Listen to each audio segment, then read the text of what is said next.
It's because I'm super into sewers.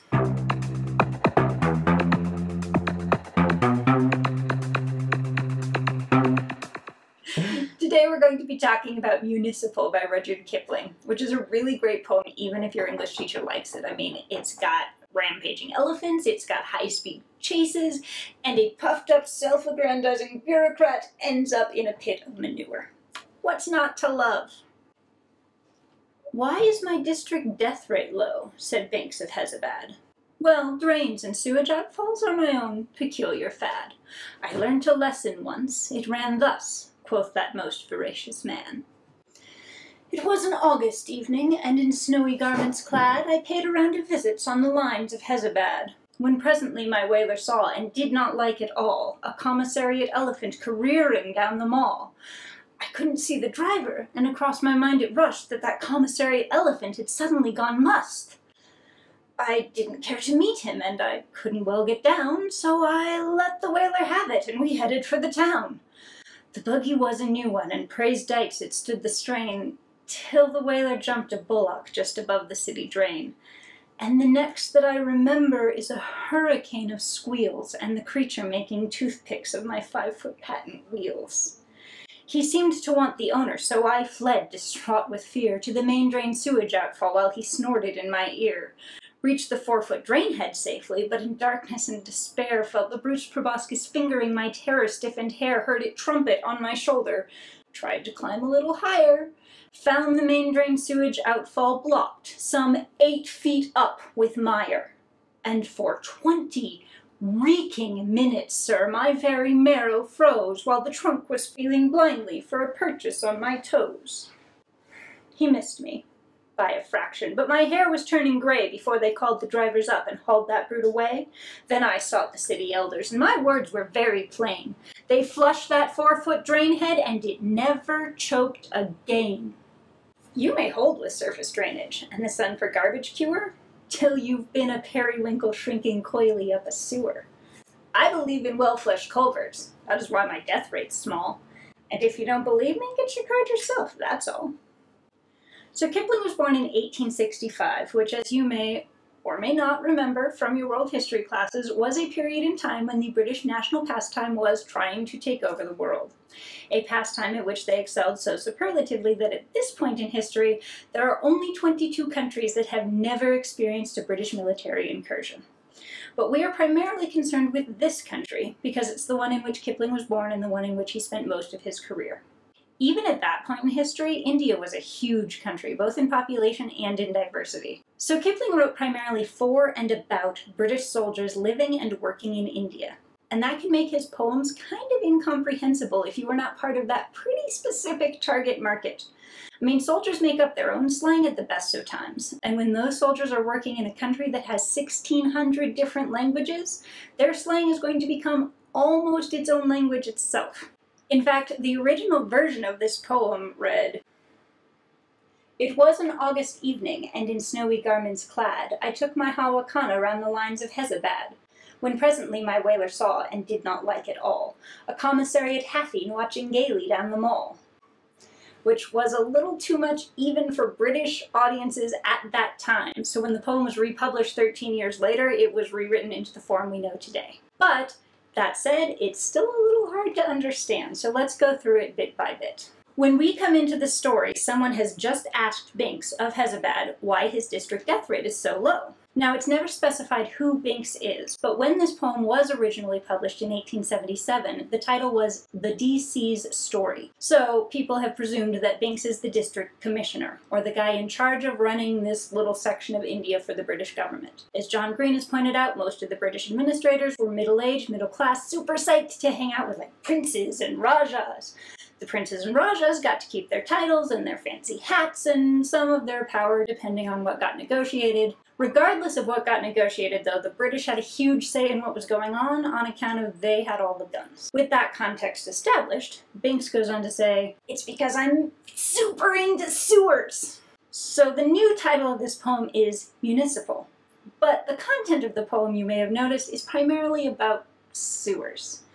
And it's really easy to forget when you live and work in a city where the city just takes care of sewage, that taking care of sewage is kind of one of the most important things our cities do for us. And that wasn't always true. This poem was published just 23 years after John Snow proved that cholera was caused by contaminated water, and just 10 years after Joseph Lister, based on work by Dr. Ignaz Semmelweis, suggested that surgeons could really increase their patients' chance of surviving if they would wash their hands between operating on corpses and operating on live human beings. Corpses and live patients. So it was just long enough that everybody was really aware that something needed to be done about sewage, and just long enough that nobody was really clear on what that something should be. I mean, something out of sight and out of smell is obviously everybody's preference, but no matter how much you might want to, you cannot dig up every road in a city, lay sewer pipe, and rebuild every road overnight. Open ditches are way easier,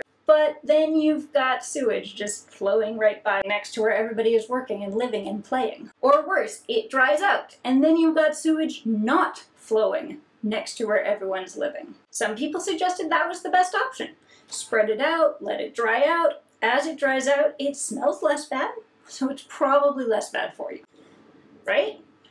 That was called the sun for garbage cure. In general, the most effective compromise was a culvert. You dig a ditch, and then you cover it up with something. And in Kipling's time, that was more likely to be bamboo or wood than steel or concrete, but at least it's not flowing right through the neighborhood, and you've got something to prevent stuff from falling in and blocking it. It's very important that you keep it well flushed so that you don't end up with this. So, Binks says he's mega into sewers, which is great for his district and all, but begs the question of how you get to be a mega sewer geek. Doesn't seem like a common hobby. Well, he says, I'll tell you. So the first two lines are just setting the scene. It's August, it's evening, he's dressed in white, he's visiting friends. And at the time, pure white garments were very expensive, so he's definitely dressed up here.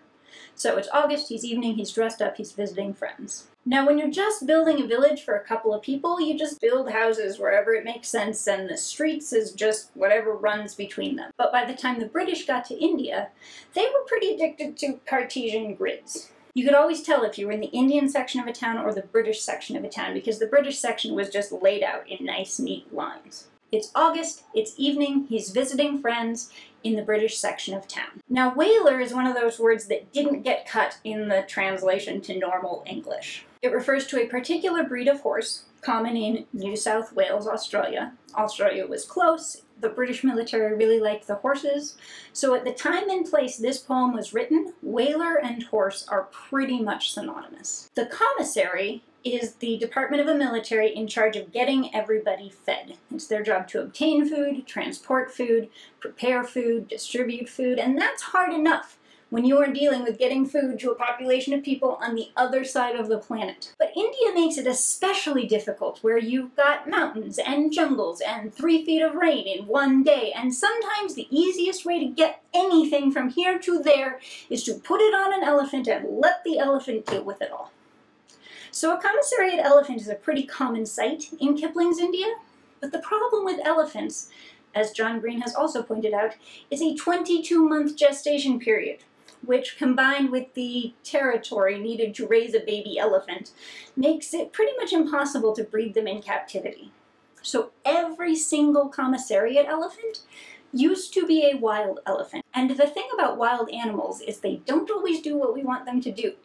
Dogs have been bred for centuries to be exactly what we want, and elephants don't have that kind of genetic pressure in their evolution. Elephants in particular are prone to a state called must, which seems to be related to establishing dominance? We think maybe? At any rate, it is characterized by testosterone levels 60 times higher than normal.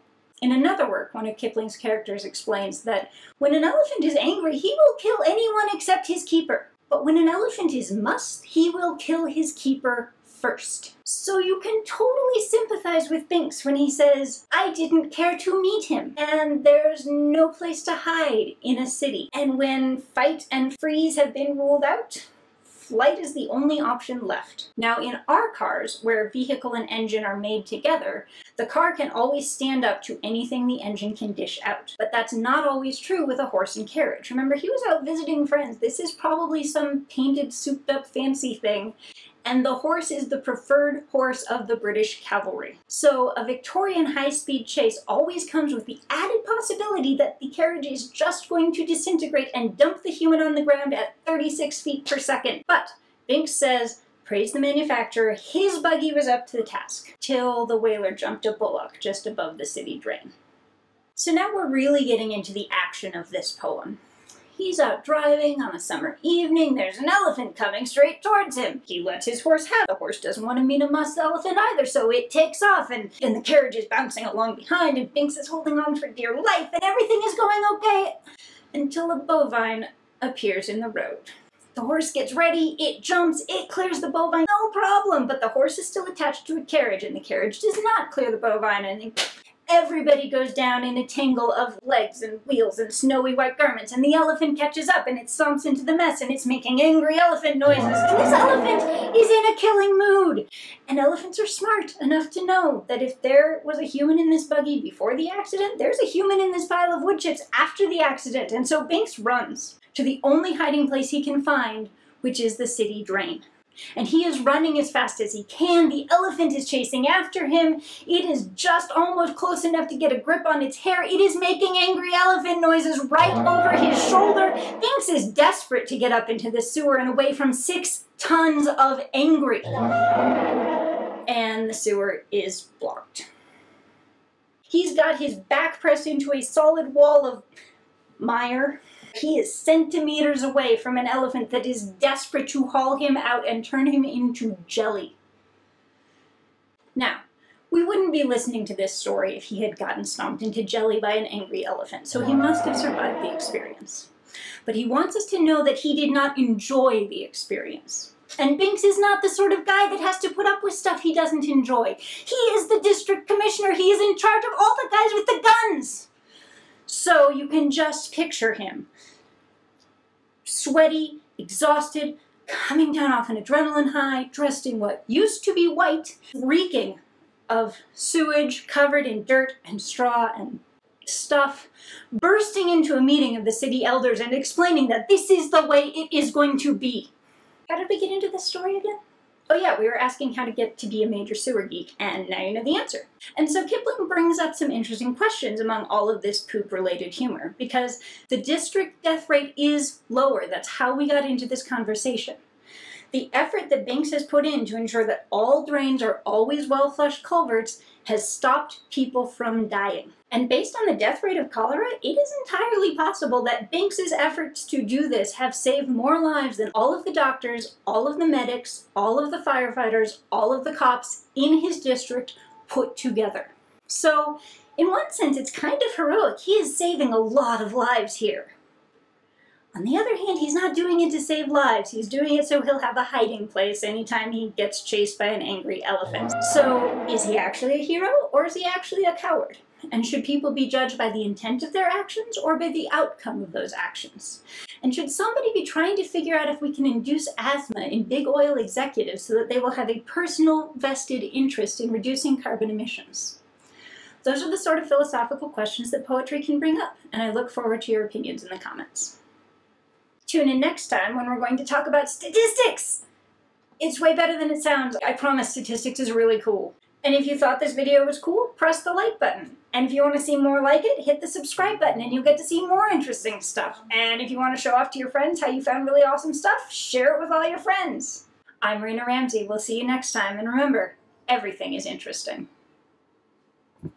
That's fine. We'll get better at it as we get comments below. Rawr.